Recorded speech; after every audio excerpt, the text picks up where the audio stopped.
The silence breaks. The frozen moon of Kepler 442c had been dead for millennia, or so the Zephyrian archaeologists believed. Commander Thex adjusted his environmental suit as he surveyed the barren landscape through his helmet's display. Ice crystals danced in the thin atmosphere, catching the dim light of the distant star. His team of 12 specialists had traveled 14 parsecs to investigate what their deep space scanners had identified as artificial structures buried beneath the moon's surface. "Commander, the initial scans are complete," reported Dr. Eichson, the expedition's lead scientist. Her 6 arms worked efficiently across multiple data tablets as she compiled the readings. The structures are massive, definitely artificial, and appear to be some form of spacecraft. The metallurgy suggests they're incredibly ancient, possibly from the extinct human civilization. Thex's mandibles clicked in amusement. The Zephyrian Empire had catalogued hundreds of dead civilizations across the galaxy, and humans had always been considered one of the least impressive. According to galactic records, they had barely managed to leave their home system before mysteriously vanishing from the cosmic stage over 2,000 years ago. Most scholars believed they had simply destroyed themselves through warfare or environmental collapse, as so many primitive species did. "Humans," Thex said dismissively, his voice carrying the typical Zephyrian accent that made every word sound sharp and precise. "Even in death they continue to disappoint. Still, salvage is salvage. Begin excavation procedures immediately." The excavation took 3 standard days. Massive thermal bores melted through kilometers of accumulated ice, revealing structures that defied the team's initial expectations. Instead of the crude, primitive vessels they had anticipated, the buried ships displayed elegant lines and a sophisticated engineering that seemed almost organic in nature. The hull materials appeared to be some form of adaptive metal that had preserved the vessels perfectly despite their age. "These designs are unusual," admitted Engineer Vork as he studied the external architecture. "The humans may have been more advanced than our historical records suggest." Thex dismissed the observation with a wave of his primary arm. "Advanced or not, they're still extinct. Focus on accessing their data cores and power systems. Even outdated technology has value in the salvage markets." The first breach came at dawn on the 4th day. The excavation team had identified what appeared to be a docking bay on the largest vessel, a massive ship that stretched nearly 2 kilometers from bow to stern. As their cutting beams finally penetrated the outer hull, the team was surprised by the lack of atmospheric rushing or structural collapse. Instead, the ship seemed to seal itself automatically, maintaining internal pressure with an efficiency that should have been impossible for a derelict vessel. "Commander?" called Technician Zara from her monitoring station. "I'm detecting power signatures from within the ship. Very faint, but definitely active." Thex paused at the entrance to the breach, his scanner showing the same readings. "Probably just residual energy from their old power cores. Humans were known for their inefficient technology. Proceed with boarding procedures." The team entered through the breach into what was clearly a cargo bay. Emergency lighting flickered to life as they crossed the threshold, casting long shadows across walls lined with what appeared to be maintenance equipment. The air was clean and breathable, another surprise that Thex chose to ignore. As they moved deeper into the ship, more systems began activating around them, responding to their presence with an almost welcoming efficiency. "The internal layout is remarkably well preserved," observed Dr. Eichson as she recorded everything with her portable sensors. "The atmospheric processors are still functional, and the artificial gravity is operating at optimal parameters. This level of automation is quite sophisticated." They had been exploring for approximately 1 hour when they encountered the first sign that this was more than just a well-preserved derelict. As they entered what appeared to be the ship's main corridor, a section of the wall shimmered and transformed into a display screen. Text appeared in several languages, including Zephyrian standard script. "Unauthorized personnel detected. This is a Terran defense vessel. Please state your intentions and credentials." The team stopped, staring at the message in surprise.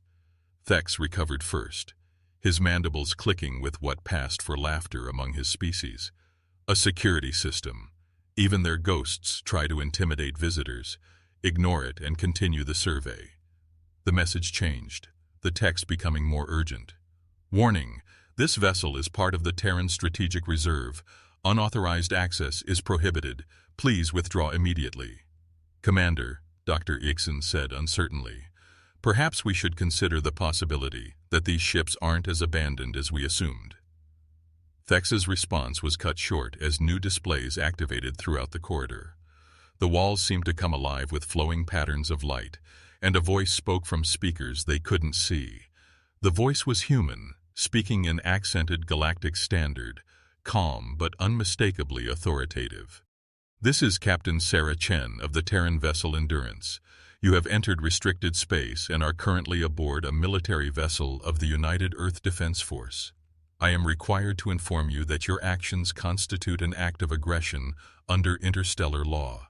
Please identify yourselves and state your intentions. The Zephyrian team looked at each other in confusion. Thex quickly activated his suit's communication system. This is Commander Thex of the Zephyrian Archaeological Survey.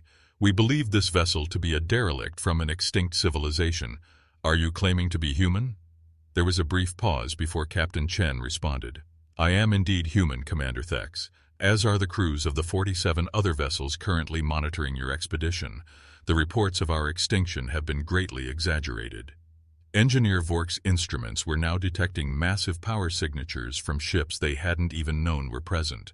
Commander, he whispered urgently, my scanners are picking up multiple vessels powering up across the entire moon's surface.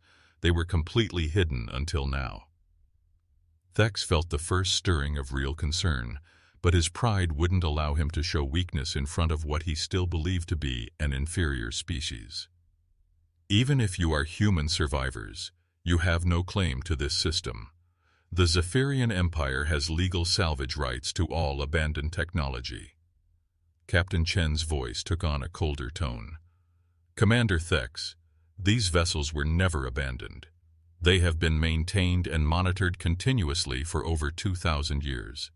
More importantly, this moon was claimed by the Terran Colonial Administration in 2387, well before your empire had developed faster-than-light travel.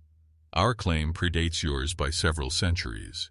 The lights in the corridor brightened, and the Zephyrians found themselves looking at a holographic display showing a three-dimensional map of the local star system. Dozens of contacts appeared on the display, all bearing human designations.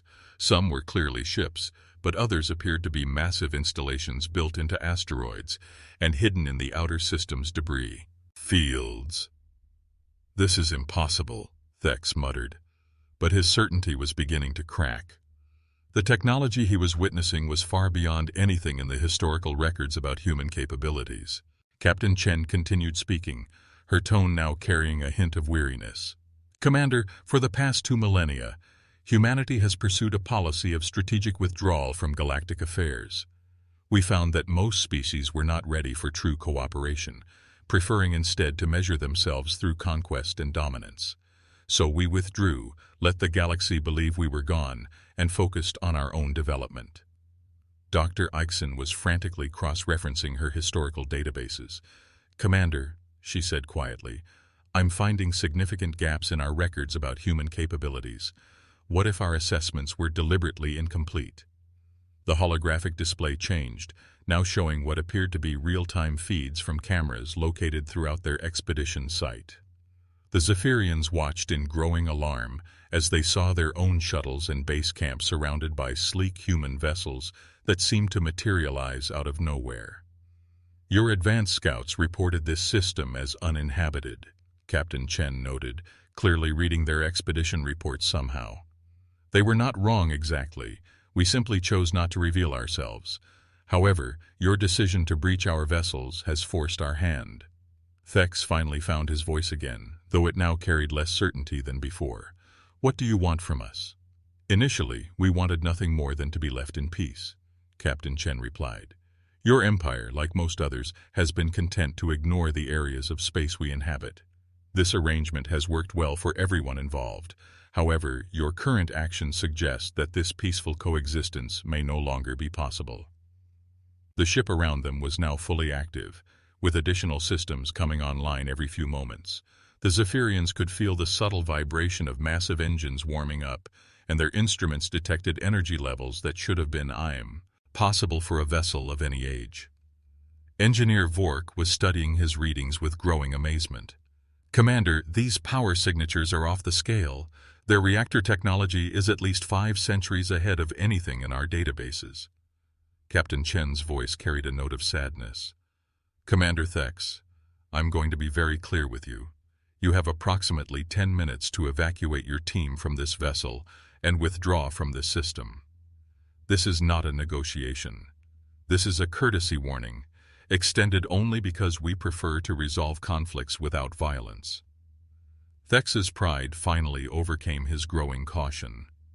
You cannot simply order the Zephyrian Empire to withdraw. Even if you possess superior technology, you are clearly outnumbered.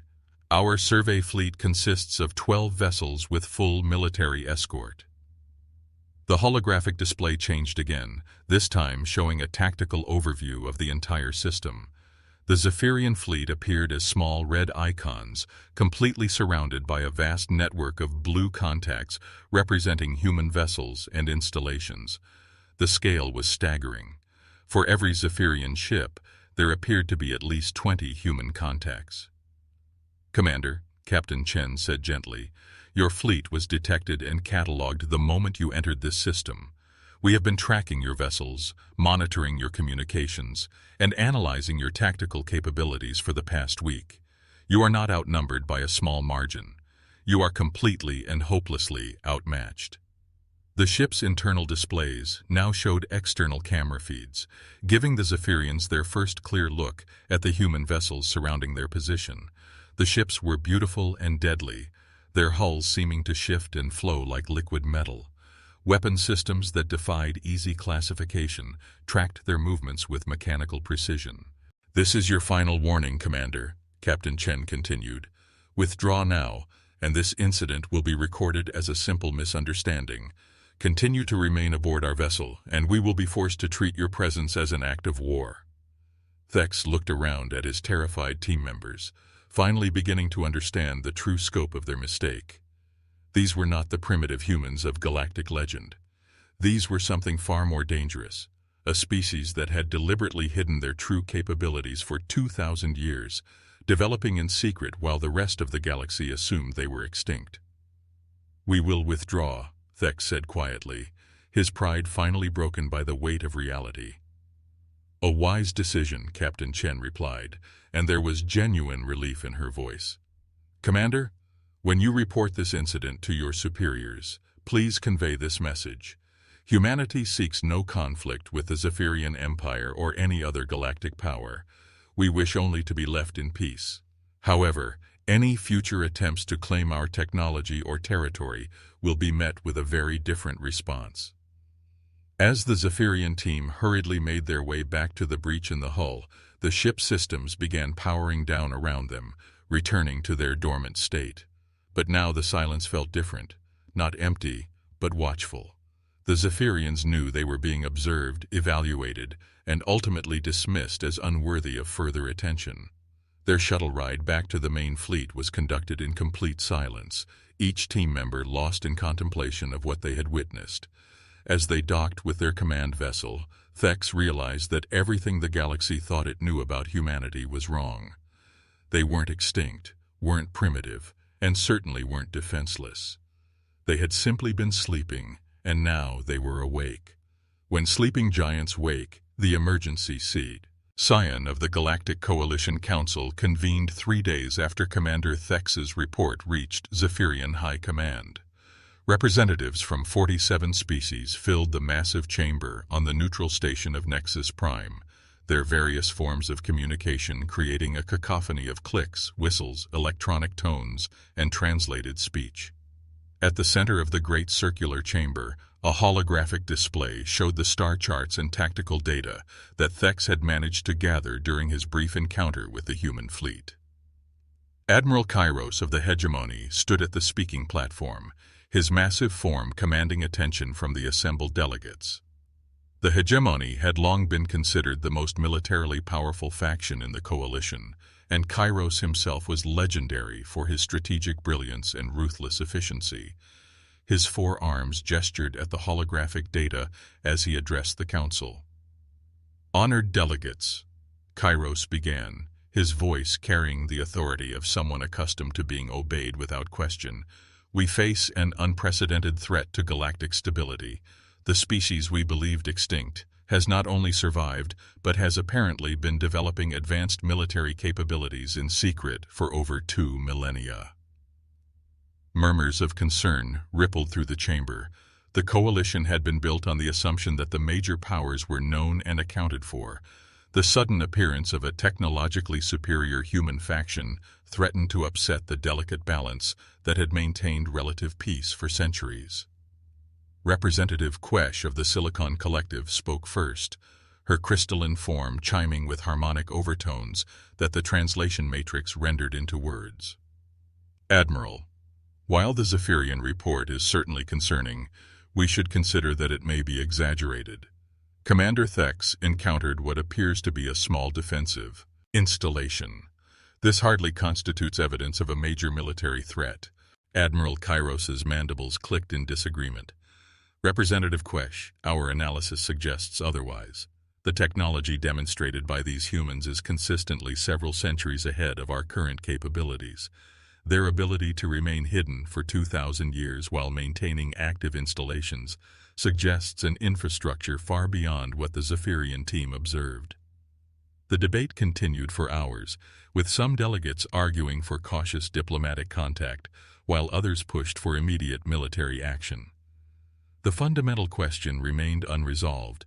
Were the humans a threat that needed to be eliminated, or a potential ally that should be approached carefully? Meanwhile, in a hidden facility buried deep within an asteroid in the Oort cloud of a seemingly empty star system, Captain Elena Vasquez monitored the Coalition's emergency session through intercepted communications.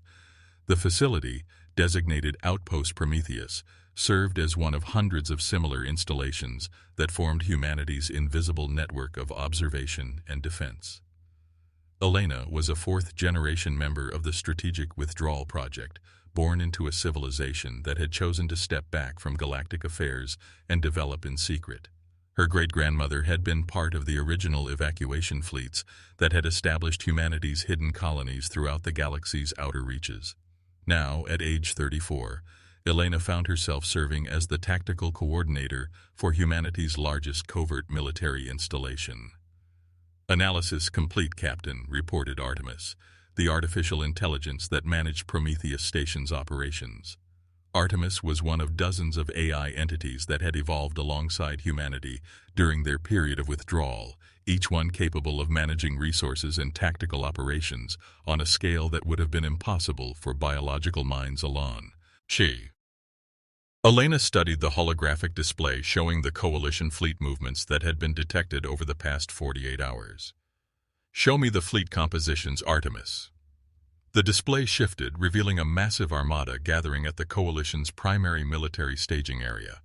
Over 3,000 vessels of various classes were assembling under Admiral Kairos's command, representing the combined military might of nearly 24 species. "Their intention appears clear," Artemis observed in its characteristically calm voice. "They have interpreted our defensive posture as a prelude to aggression and are preparing what they likely consider to be a preemptive strike." Elena nodded, feeling a mixture of sadness and resignation. This was the scenario that humanity's leadership had hoped to avoid, but had been preparing for since the beginning of the withdrawal project. "Initiate Protocol 7. Begin activation of all defensive installations and recall all deep space reconnaissance units." Across the galaxy, humanity's hidden infrastructure began to stir. Ships that had been drifting silently in the void for decades powered up their systems. Asteroid bases that had appeared as nothing more than space debris revealed themselves to be massive weapons platforms. Most importantly, the quantum communication network that connected every human installation began transmitting the recall codes that would bring home the thousands of agents who had been living undercover in alien societies for generations. Admiral Kairos's fleet began its advance toward the Kepler 442 system 5 days later, confident in their overwhelming numerical superiority. The admiral himself commanded from the bridge of the hegemony dreadnought, Inevitable, a massive vessel that represented the pinnacle of coalition military technology. His staff had spent days analyzing every piece of data from the Zephyrian encounter, developing what they believed to be a foolproof strategy for dealing with the human threat. "Admiral," reported Fleet Intelligence Officer Vextar, "our reconnaissance probes have identified the location of the human installation. The opposition appears to consist of no more than 50 vessels of unknown configuration. Even accounting for technological advantages, we should achieve victory through sheer force of numbers." Kairos studied the tactical display with satisfaction. The human ships were clearly visible now, arranged in what appeared to be a defensive formation around the moon, where the Zephyrians had made their discovery. "Excellent. Signal all fleet commanders to begin the final approach. We will demonstrate to these humans that technological superiority means nothing without sufficient numbers to support it." What Admiral Kairos didn't know was that he was seeing exactly what humanity wanted him to see. The 50 ships visible to his sensors were indeed human vessels, but they represented less than 1% of the actual defensive force. The rest remained cloaked by technology that rendered them invisible to coalition sensors, waiting in carefully planned positions throughout the system and beyond. Captain Elena Vasquez watched the coalition fleet's approach from her command center, her expression calm despite the magnitude of the approaching battle.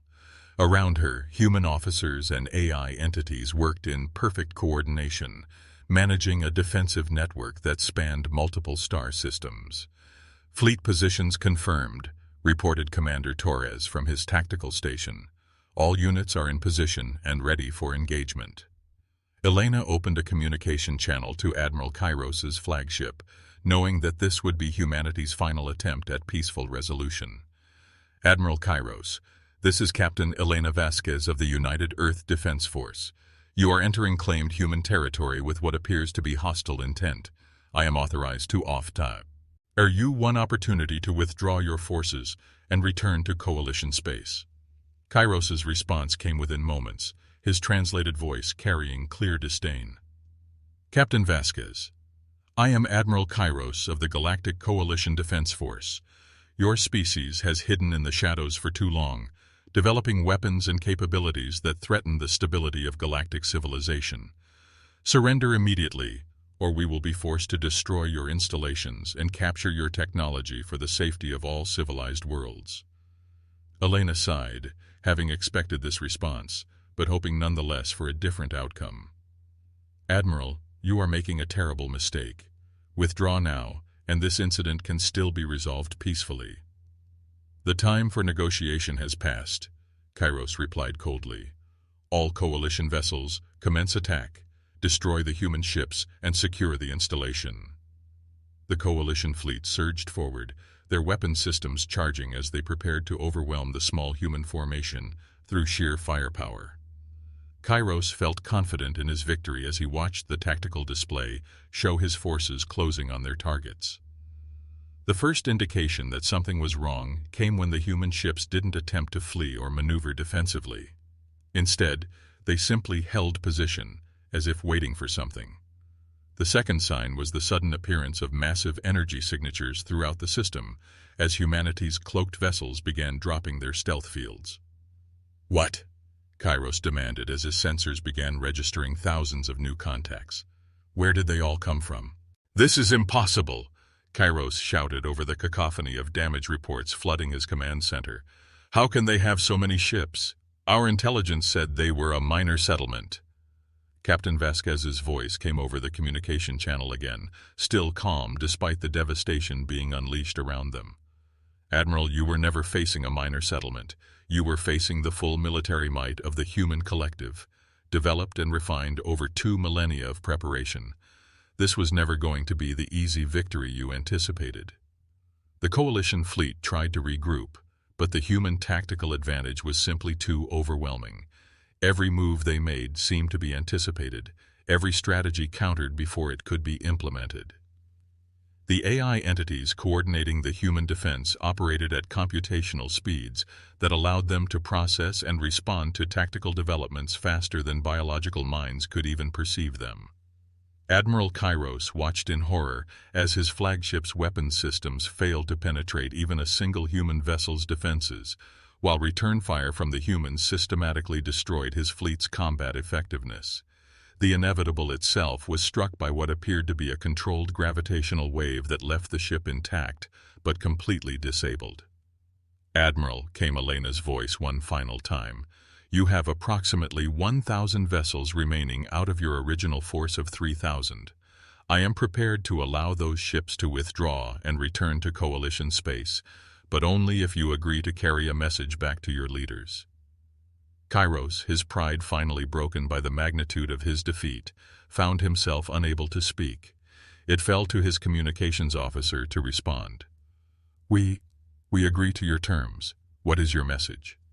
"The message is simple," Elena replied. "Humanity has no desire for conquest or domination. We withdrew from galactic affairs because we believed that the galaxy was not ready for true cooperation and peaceful coexistence. Today's events suggest that our assessment may have been correct. However, we are willing to reconsider our position if the galactic community can demonstrate that it has evolved beyond the need to destroy what it doesn't understand." The surviving Coalition vessels began their withdrawal, many of them barely functional and requiring assistance from their few remaining escort ships. Admiral Kairos himself was placed under arrest by his own officers, his career and reputation destroyed by the catastrophic defeat. As the last Coalition ship limped away from the system, Captain Vasquez turned to address her crew. "Begin Phase 2 implementation. It's time for humanity to take our proper place in galactic affairs." Across human space, the great reveal began. Hidden installations revealed themselves on thousands of worlds. Human agents embedded in alien governments identified themselves and began diplomatic overtures. Most importantly, the message went out through every available communication channel. Humanity had returned, and they were no longer hiding. The galaxy would never be the same again. The species that had once been dismissed as extinct primitives had revealed themselves to be the most technologically advanced civilization in known space. More importantly, they had demonstrated that they possessed both the power to enforce their will and the restraint to use that power responsibly. Within weeks, the first formal diplomatic contacts were established. Within months, the old Coalition structure began adapting to accommodate humanity's return, and within a year, the galaxy found itself entering a new era of unprecedented cooperation and technological advancement, guided by the wisdom of a species that had learned the value of patience and the danger of premature judgment. The sleeping giants had awakened, and their awakening brought not destruction, but the dawn of a better future for all sentient life in the galaxy.